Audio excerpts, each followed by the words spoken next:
Oh, I've said it before. I'll say it again. Thanksgiving movies are terrible. There are no good Thanksgiving movies. Why? Because invariably, filmmakers think family dysfunction makes for good drama or comedy, when in reality, it just reminds you of your own family and how annoying they can be. That's why you only see some of them once or twice a year. Usually because you're forced to on account of some special occasion, like Thanksgiving.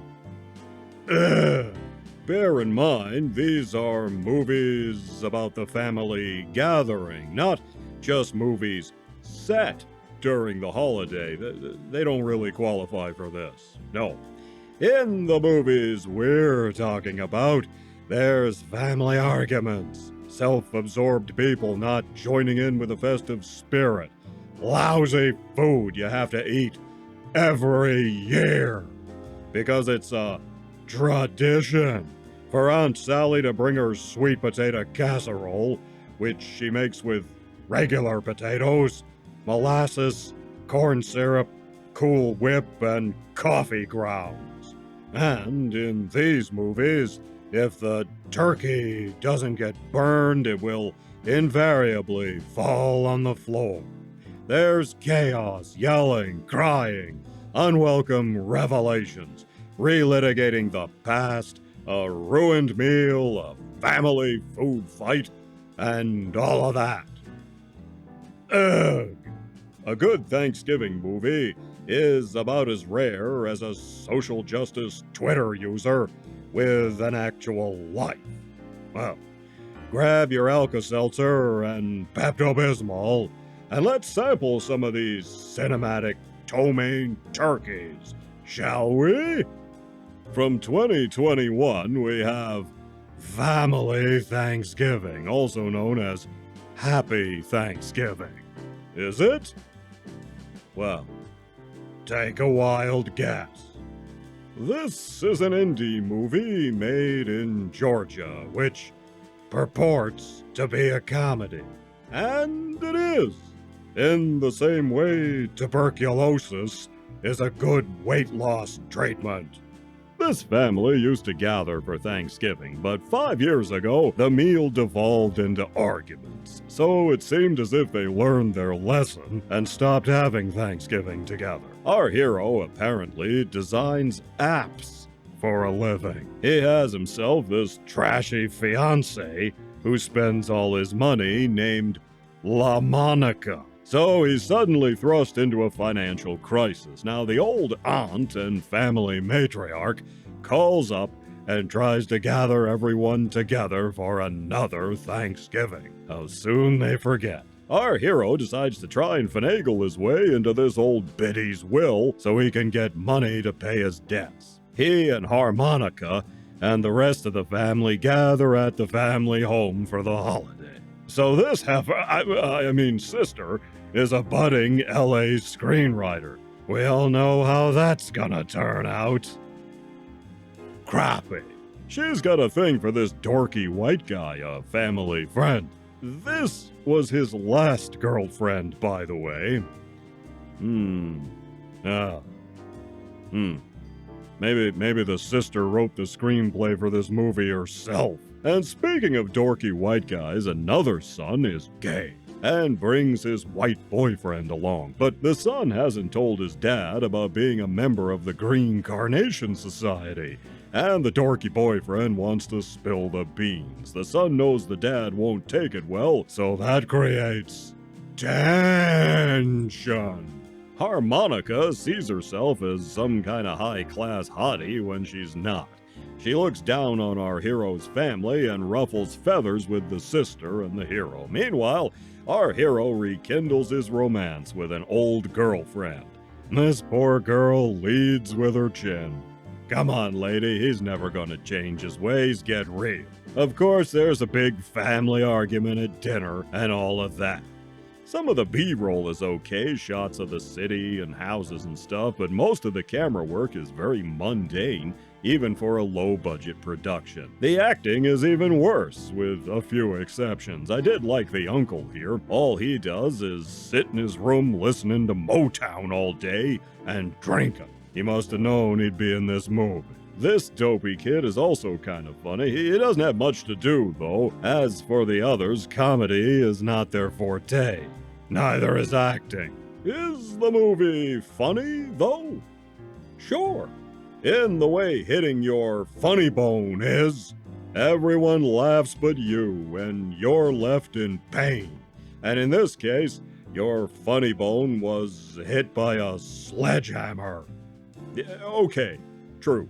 I've seen worse, if you count Cats 2019, but this movie is one turkey covered in a gravy known as weak sauce, and probably best avoided.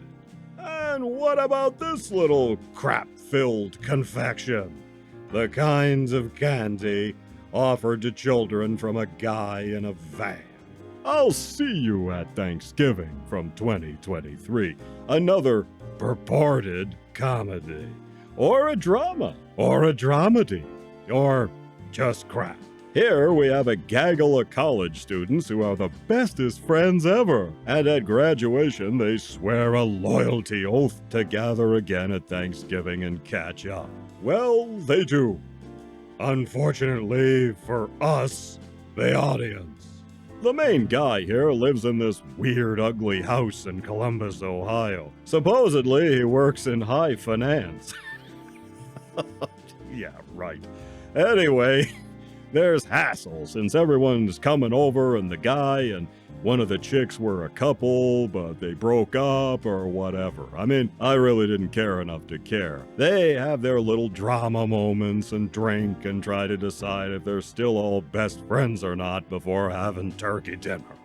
Supposedly, this gathering takes place the same year the kids graduated, but the dialogue implies several years have passed. Well, which is it, movie? Make up your mind which draft of the script you're using. This thing is insufferable as all hell and gone. I don't think any of the cast has any acting skill to speak of. Well, I think there was a hobo we see in the far distance, up an alley, taking a whiz by a dumpster as the characters drove by. He didn't have any lines, but he was by far the best actor here, and he might not even have been there, though. I don't know. It was only a couple of frames and all blurry. If he was there, he was the best actor, and if he wasn't, he was smart enough not to be in this. Either way, the hobo wins. This was made in 2023 about a bunch of college students, and yet, for all their issues, none of them are crying about their gender identity or pronouns, and none of them are gay or have danger hair. As far as I'm concerned, that's a plus. More likely, the writer just didn't know what kids today get up to. Ugh, this is a turkey with salmonella stuffing. Okay. You want something more traditional, you say. Well, all right. We have an old-fashioned Thanksgiving from 2008, a Hallmark movie. This was based on a story written by Louisa May Alcott, who wrote Little Women. Much of this is derivative of that work. You have the plucky daughter who's a writer, the poor but single-parent family. The mother nurses the poor and the sick, the estranged rich old biddy relative, the rich boy next door love interest, a health crisis, yada, yada, yada. It recycles so much from Alcott's more famous work that it feels like turkey dinner leftovers that have been warmed over 2 weeks after Thanksgiving.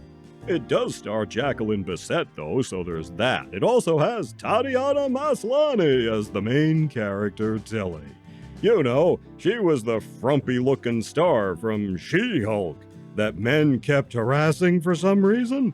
I guess because they were written that way. She's okay in this movie, I guess. She wasn't the most convincing actress I've ever seen, though. But she was youngish when she played the daughter, so fair point. But still, not much to write home about. They made a sequel to this, An Old-Fashioned Christmas, in 2010. They kept the rich boy next door and Jacqueline Bisset, but they were smart enough to jettison the future She-Hulk and recast the role of Tilly. As for An Old-Fashioned Thanksgiving, the movie has pretty good production values. I'll give the movie that. They have real snow on the ground, for one thing, unlike a lot of winter-based fare. The sets and costumes are good, too. There's some nice outdoor photography.